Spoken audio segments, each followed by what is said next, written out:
back to my channel. If you are new here, my name is Shalitha Maxine and you are officially a BFF. I am so excited to bring you this ombre cut crease. I absolutely loved how this look turned out. So let's jump straight into it. Of course, you guys know my very first step is always cleaning off my client's face with Witch Hazel, and I am also cleaning up her brows, maintaining her natural brow shape, and just, cleaning up anything above or below her brow. To skin prep, I am using the Too Faced Hangover Primer, which is a replenishing primer, as well as a soft matte. She has combo skin, so I'm focusing on the areas that I see are a little drier than the rest. To start with brows, of course, I'm using the Max Brow in the shade Mocha. Habitually, I always have to start with the right eye. It's like, this is like every single client. It's not just for videos. I don't know why I always feel like I have to start with the right eye. But you guys know how I like to trace the brows out and then fill them in. Trying to be a little lighter with my strokes. You'll see me also pick up my spoolie and brush that product through so the brows are not as harsh.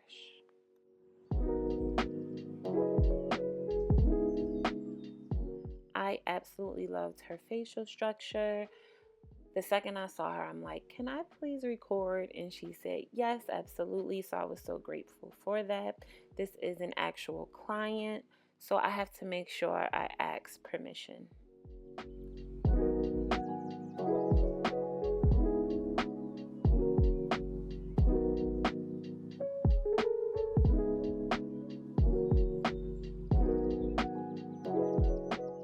I am now imitating hair-like strokes in the start of her brow to get this brow as natural as possible.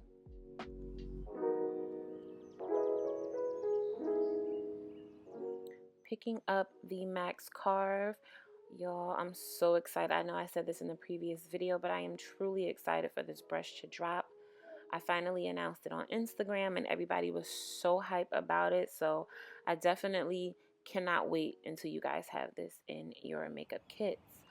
I am going to be concealing her brows with Too Faced Born This Way concealer. This has been like a go-to concealer for me lately. I really, really love the coverage, and I love that it does not dry down as quickly as the Tarte. And it's also a little bit more coverage than the e.l.f. concealers. So I don't know this exact shade, but I will be listing the shades down below.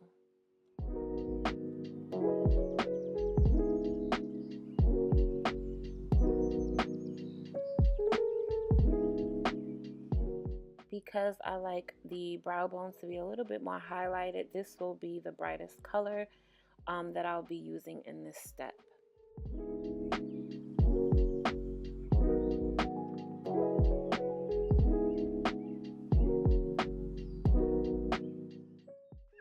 What I love most about this Max Carve is that it truly helps you to keep your hands steady. That's baby JoJo in the back. You'll probably hear him with his coos throughout the video. So yeah, like I was saying, this Max Carve definitely helps steady your hands a lot. I think it's because of the width of the brush. You feel a little bit more comfortable with carving out a brow or a cut crease. So it allows you to, be a little bit more relaxed when you do so.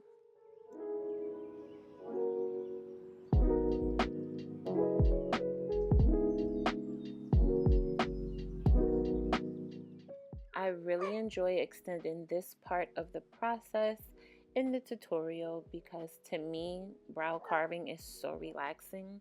Let me know if you guys enjoy this too. And if you don't, I could always shorten it in my next tutorial.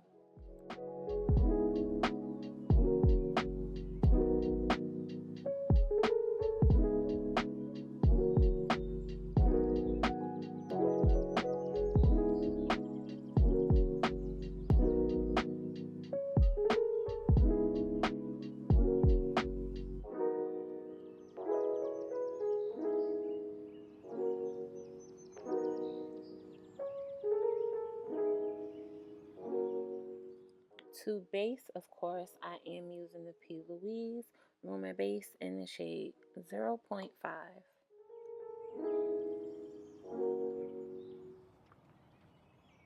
starting with the new Persuasion palette, I am picking up this brick shade and I am packing this right into her crease. As you guys know, I use the tap in motion. Of course, that deposits the most color. So I make sure I'm very light with my taps and just wait for the color to transfer right over to her lid. For me, it is the most effective way to apply eyeshadow, especially when you're using matte shades. I will be listing the shade names in the description box because I'm not next to them, so bear with me. To deepen up that crease, I am using the brown shade from the Zulu palette from Juvia's place, and I'm using a clean blending brush as well, and you'll see me going back and forth between that brick shade and the brown shade, as well as another clean blending brush to help diffuse the edges.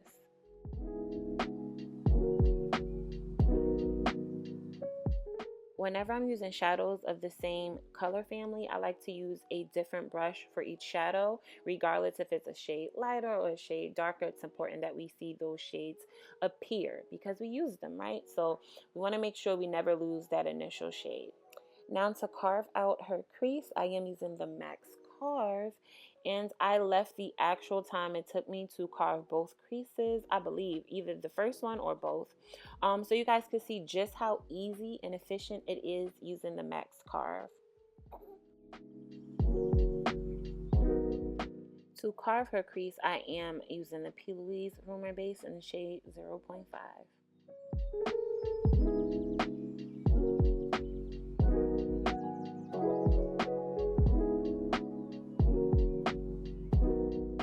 Now, as you can see, the crease is already done, but I like to go back and touch up the edges, make sure it's aligned properly so that way when she opens her eyes, it's actually visible.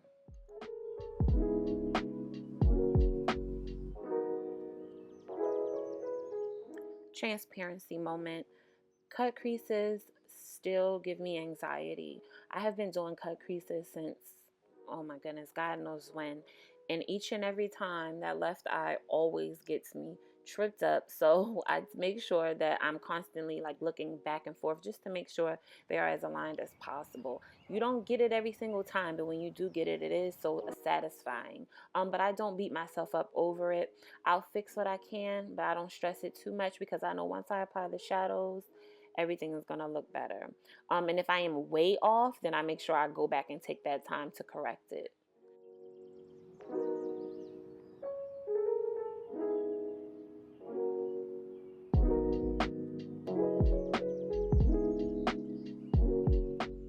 Because we're going to be bringing shadow in to close up the cut crease, I am leaving that cut crease open on the outer portion because I don't want any harsh lines, any lines of demarcation.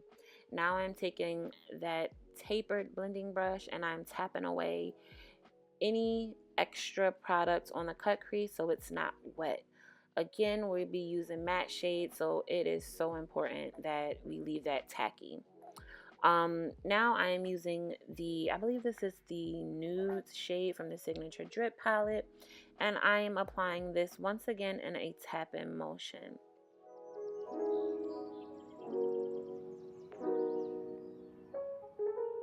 Picking up the Pure shade, which is a white shade from the Signature Drip palette, and I'm applying that in the inner corner as well as the tear ducts.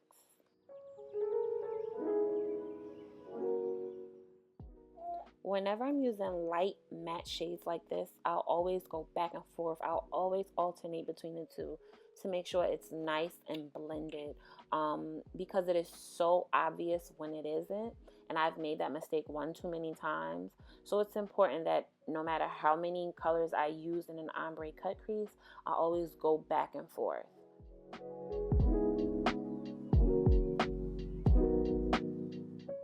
To close up the cut crease, I am using that first shade, that brick shade, and then on top of that I'll be applying that brown shade from the Zulu palette, and then I'll also be using a darker shade from the new Persuasion palette, which will be listed below.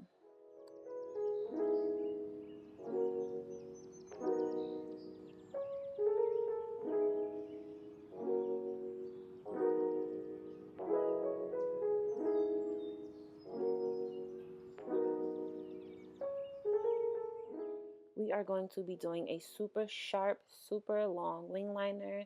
Her eyes are elongated, so I definitely wanted to apply a wing liner that was going to complement that.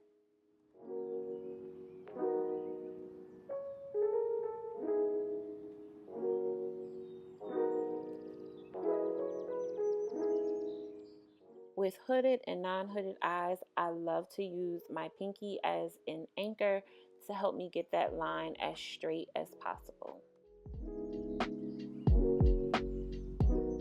I'm hoping to get a better setup so I'm really able to film me actually doing a wing liner. Let me know if you guys just want a wing liner tutorial, because I could do that as well.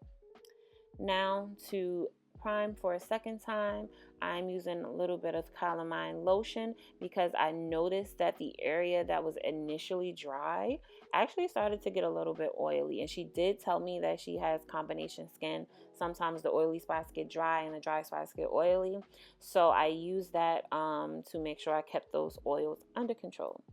Now, of course, I'm using my black Opal foundation sticks as well as the NARS Tahoe liquid foundation right in the center, and I'm cleaning up that wing liner to make sure it's nice and sharp.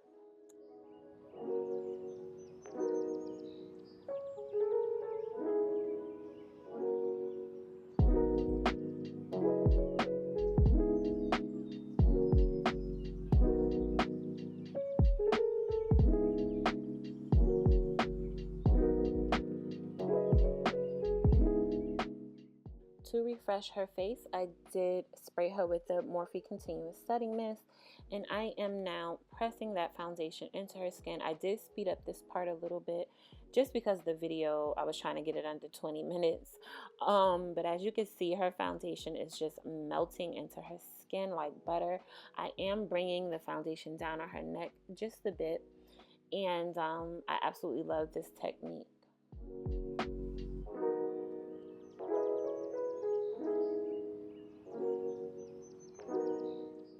So now I'm highlighting under her eyes with that initial concealer color, and that's one of the reasons why I do not put any foundation directly under the eye. I don't want it to be too caked up because that is an area that tends to crease a lot. So I try to use as less product as possible directly under the eye.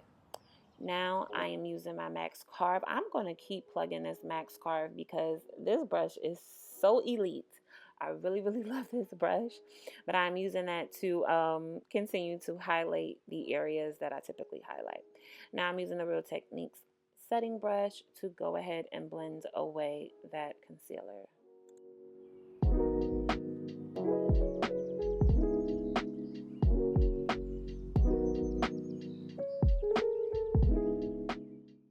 To contour, I am using the black Opal foundation stick in the shade Hazelnut, and I am lightly pressing into the hollows of her cheeks. And now I'm using the 406 blending brush from MaxLuxe Studios to contour her nose with that same shade. I picked up her foundation brush and I'm just blending everything together. It's something about when the colors just fuse together. Oh my gosh, I just love to see it. Now I am bronzing her up with Sun Power from MAC and using my foundation brush after to make sure everything is nice and seamless.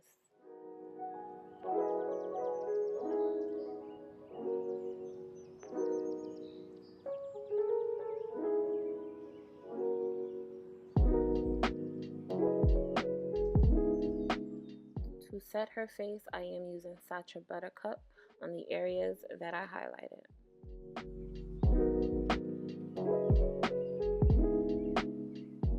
Setting her cheek contour, I'm using a flat tapered brush from Real Techniques. I can't think of the exact name for this brush, but if it's not rubbed off, I'll leave it in the description box.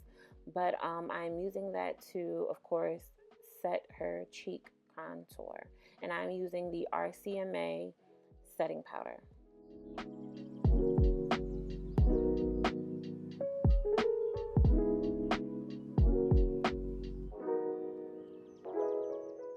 To set her nose contour, I am using the Juvia's Place Tan Bronzer Palette.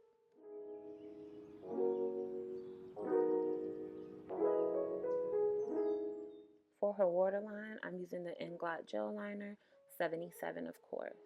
This is a Clinique eyeliner brush that I actually got from the cosmetic company store for $5. And this brush is everything.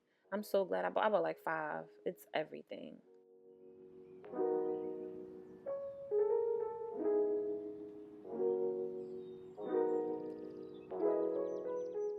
Lining her lips with MAC Cork Lip Liner.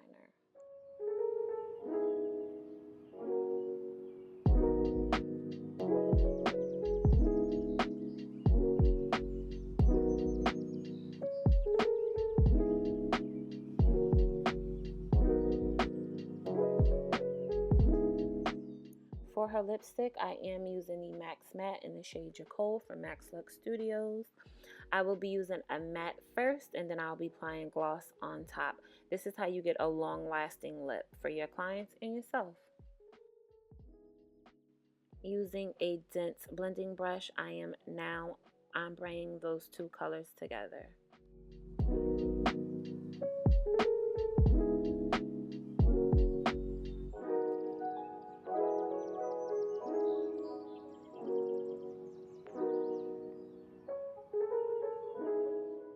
Spraying for a second time with Morphe Continuous Setting Mist, making sure that that makeup is set and in place. Now I'm using her foundation brush, and I'm just dusting away any setting powder that was left over.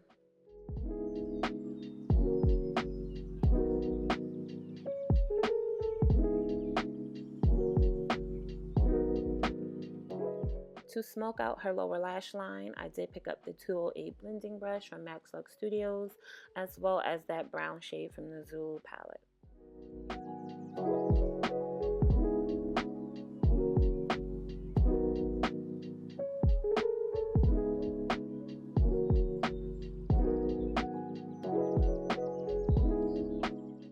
For blush, I am using this Duo Blush palette from the beauty supply store. Can't really remember the name, but I'll leave it in the description box below. And to apply gloss, I am using the Max Gloss in the shade Sharon. Also, guys, if you're a makeup artist, be sure to use disposable lip applicators each and every time. I literally cringe whenever I see a makeup artist using the same lipstick wand that came with the actual lipstick or lip gloss. It is highly unsanitary. Also, do not stick them back in the bottle. To highlight, I am using the Chrome highlighter from Maybelline. I'm like, I never use this highlighter, so I'm so glad I picked it up because I think it complemented her skin really well. To blend everything in, I just picked up her foundation brush. And now I'm setting her makeup with the Morphe Continuous Setting Mist. And to clean off her lashes, or rather clean up her lashes because we had a little bit of shadow fallout, I did use liquid liner to do so. I try not to use the spoolie because I noticed that it will pull my client's extensions. So yes, guys, this is the completed look. I hope you guys enjoyed this. Give me a big thumbs up and subscribe if you haven't. Comment down below. Let me know what you think. She looks absolutely gorgeous. Thank you guys so much for rocking out with me, and I'll catch you in the next one.